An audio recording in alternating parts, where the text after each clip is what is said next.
Here at the College Preparatory School in Oakland, California, collaborative learning is one of the most important ways our students learn and grow. In math, we work in groups every day, asking each other questions before we ask the teacher. In English, we lead our own roundtable discussions to deepen our understanding of the books we read.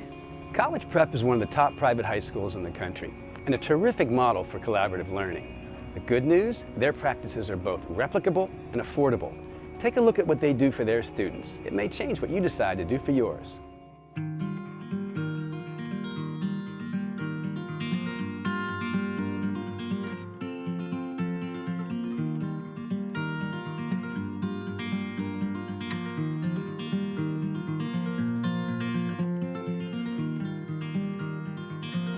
College Prep School is a 52-year-old school. It was founded by two women who had a strong vision of a place where academics could really thrive.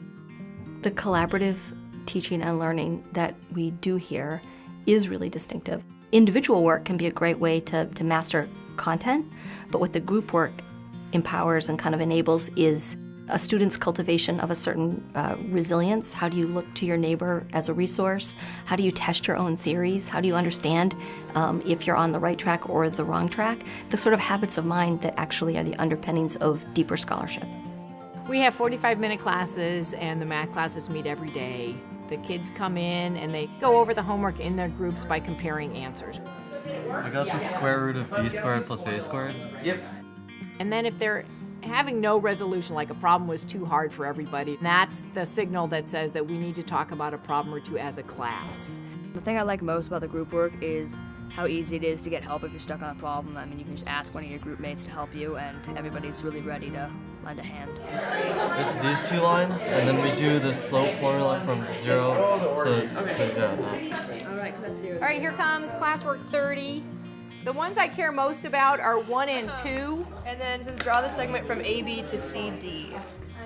So just connect those points. We designed the classwork problems to be harder than the homework problems. The homework problems tend to be more straightforward, and the classwork problems are much meatier. And so in order for them to actually accomplish them, they have to talk to each other. For harder problems, usually our group will work together, and we can usually come to a solution just by putting like little pieces of it together. Negative d over c for line 2. I don't think it's negative d over c. Yeah, because it's The best groups talk about the problems before they take pencil to paper. You really tell their faces are directed towards each other. They are, looking at each other's papers. And they're learning so much more. They're learning how to be proactive. They're learning how to depend on their peers. Today you will work as a team of surveyors, putting to use your knowledge of basic compass and straight edge constructions. Your only tools will be a length of rope and a piece of chalk. I feel like when we work outside together, it just kind of brings our group together a little bit more. You needed someone to hold the rope and someone to move the chalk, and so it was just like the next step in collaboration was working together to make one big end result.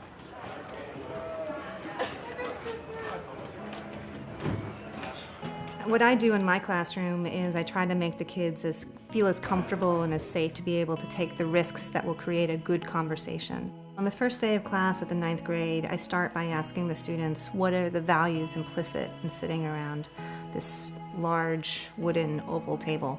And they come up with a list on their own. First and foremost is respect, and also listening to each other, being courteous, having the right geography of the classroom. It's really important. I always make sure before we start class, can you all see each other? Can you make eye contact with your classmates? And if you can't, I have them adjust their chairs so that they can. I always tell the kids, check your ego at the door. Be willing to take risks and just have fun and just throw out ideas. And you throw something else out and it's not fully formed, that's great, because somebody else can jump in and build on an idea. Another sort of easy trick I have is to start with a kind of a reflective moment, a moment of silence, or a little moment of writing. Remembering you want to have your feet firmly planted on the floor, then the next thing you want to do is focus on the breath.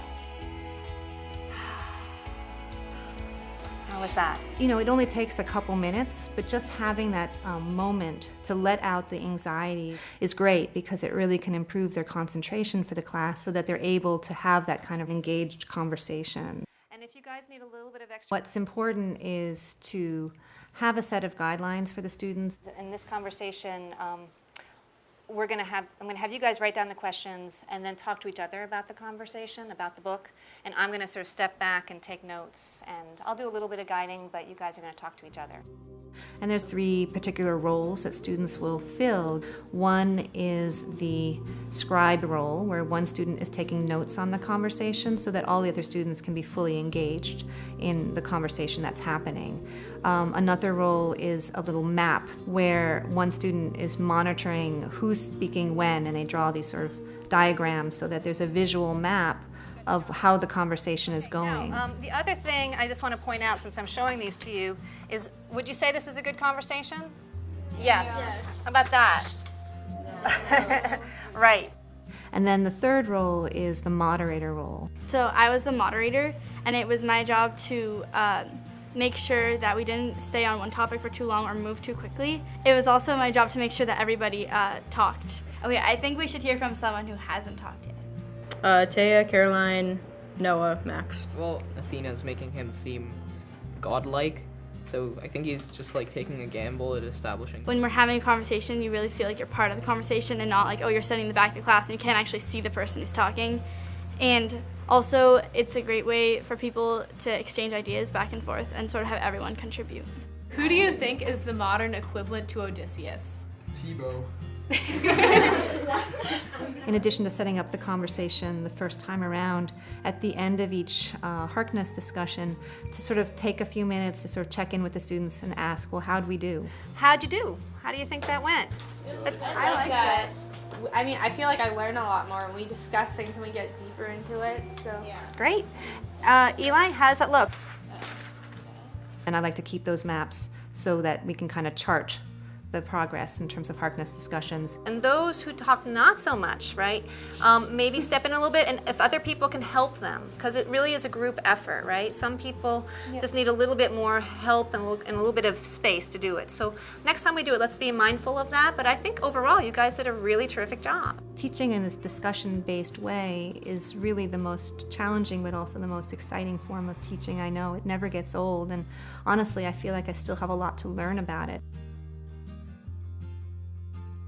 I think the special sauce at College Prep is really about the kind of community values that kids find when they come here. They think they're coming for a first-rate academic preparation, and that certainly is the centerpiece of what we're doing, but what I think makes us special and distinct is actually this culture of respecting the individual, of celebrating the small victories, of kind of enthusiastically embracing all parts of the learning experience.